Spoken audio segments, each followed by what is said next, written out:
ስቴት ካፕቸር ሊያደርግ የተቃረበ የማፊያ ቡድን ተደራጅቷል። መለስ ከሞተ በኋላ ነው የተጀመረው ይሄ ነገር። ትልልቅ ፕሮጀክት ላይ የተመደቡ ጀነራሎች ስቴት ካፕቸር ጀመሩ። በአብይ ጊዜ ተባብሶ ከፍተኛ የሆነ መንግስታዊ ዘረፋም የመንግስት ስልጣን ተታኮ የሚደረግ ዘረፋ ከመንግስት ባለስልጣን ጋርም ፓርትነር የሆነ ሰፊ የዘራፊ ቡድን ተመስርቷል። በነገራችን ላይ ይሄ አብይን የሚበላው ይሄ ነው። ከኛ ጋር እኛን ተቃዋሚን እሱ ሲፈራ ይሄ ነው የሚበላው። ቢኮዝ a mafia group an organized oligarchy የስቴት ሴኩሪቲን ፔኔትሬት አድርጎ የስቴት ቢሮክራሲን ፔኔትሬት አድርጎ ፕራይቬት ኢንትረስትን አድቫንስ የሚያደርግ አደገኛ የሆነ ማፊያ ተፈጥሯል። ይሄንን ባለፈው ወራት ኤክስፖዝ አድርገው የነበረው ነገር ነው። የብልጽግና የፖለቲካ መድረክ አልዘጋም። ይሄ እኮ ለካድሬ እያወራሁ ያለው አይደለም ወዳጄ። ይሄ ፖለቲካውን ማህበራችንን በደንብ የሚረዱ ሰዎች ያሉበት መድረክ ነው። ማንም ብልጽግና አያምንህም። አሁን አንተ ለምትለው ነገር የፖለቲካ መድረኩ ከ2020 በኋላ ጥርቅም ነው ያለው።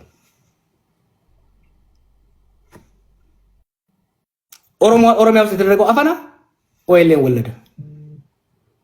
አማራ ክልል ውስጥ ሊጫወት የፈለገው ቁማር ፋኖን ወለደ። ህወሓት ጋር የፖለቲካ ልዩነትን በፖለቲካ መድረክ ከመፍታት ይልቅ አውራ ፓርቲን ወደ አውራ ግለሰብ መሪ ለማድረግ የተደረገው ሁኔታ ችግሮችን እየፈጠረ ሄደ ማለት ነው። የብሔር ተኮር ሃይማኖት ተኮር ግጭቶች እኔ እንደፈራሁት እንደውም አልሆኑም። ካለን የውስጥ ተጋላጭነትና የውጪ ትሬት አንሳር በኢትዮጵያ ሕዝብ ላይ ያለኝ እምነትና ተስፋ እንዲጠነክር ነው ያደረገው። የስቴት ሴኩሪቲ የሀገር ደህንነት ተቋማት በቀጥታ በሚሰርቡ ሴራ ይሄ ሁሉ ጉዳት ደርሷል። ሆኖም ግን ህዝባችን አሁን ደግሞ አልቻሉትም ጭራሽ።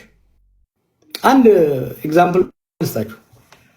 ልክ ይሄ ከፕሪቶሪያ በኋላ የፋኖ ኃይሎች መንቀሳቀስ ሲጀምሩ ከፍተኛ ስጋታችን በኦሮሞና አማራ መካከል የጎንዮሽ የህዝብ ለህዝብ ጦርነት እንዳይቀሰቀስ ነበር። ከአማራም ከኦሮሞም ስማቸውን ማልጠራ መንግስት ውስጥ ያሉ ከመንግስቱ ያሉ ልሂቃን በፍጥነት ተሰባስበን የነበረን ነገር ይሄ ነበር እና ከኦሮሚያ ውስጥ የተወሰኑ ሽማግሌዎችን ጠርተን እናናገር ማንም አይሰማውም ነው የተባለው።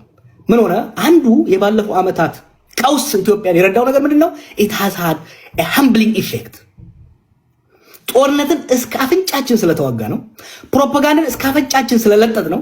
ብሔረተኝነትን ሊበጠስ በሚችልበት ደረጃ ስለለጠጥ ነው። ሰከን ብሏል ህዝባችን። ተመልከታውን በመቀሌና በአዲስ አበባ መካከል ያለውን የሰሞኑን ፕሮፓጋንዳ በጣም ጥቂት ሰዎች ናቸው የሚሰሙት። አሁን ያለውን የጦርነት ጉሰማ እስከ ኖቬምበር 2020 ድረስ የነበረው የጦርነት ጉሰማ ኮምፔር አድርገው ያን የደመረው የጦርነት ጉሰማ ህዝቡ ሰምቶ ህዝቡ ያጨበጭብለት ነበር። እነ ጌታቸው ከመቀሌ ጦርነት ሲያውጁ ይጨበጨበ ነበር ትግራይ ውስጥ። እና አብይ ከዚህ ጦርነት ሲያውጁ ሲቀሰቅሱ ህዝብ ያጨበጭብላቸው ነበር። ዛሬ አጨብጫቢ የለም። የጦርነት አጨብጫቢ የጦርነት ፋቲግ ተፈጥሯል ኢትዮጵያ ውስጥ። ጉድ ቲንግ ነው። እኛም መገንባት ያለብን በዚህ ላይ ቢልድ እያደረግን መሄድ ያለብን። ማድረግ ያለብን ምንድነው?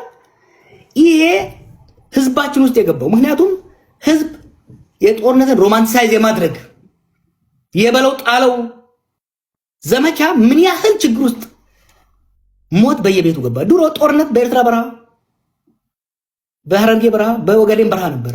ዛሬ ጦርነት በደጋው ጎጃም፣ በደጋው ወለጋ፣ በደጋው ሸዋና አርሲ በመካሄዱ ሞት በየቤቱ ገባ።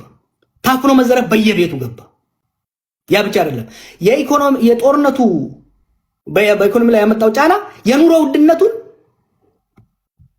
ገጠር ያለውን ድሃ ሳይሆን ከተማ ውስጥ ያለውን በባንክ የሚሰራውን ደሞዝተኛውን ማከለኛም ባለሀብቱን አራቆተው፣ ልጆቹ መቀለበቃተው። ህዝባችን በአሁኑ ወቅት ጦርነት መስማት አይፈልግም። በዚህ ላይ እየገነባን መሄድ አስፈላጊ ነው ባይ ነኝ።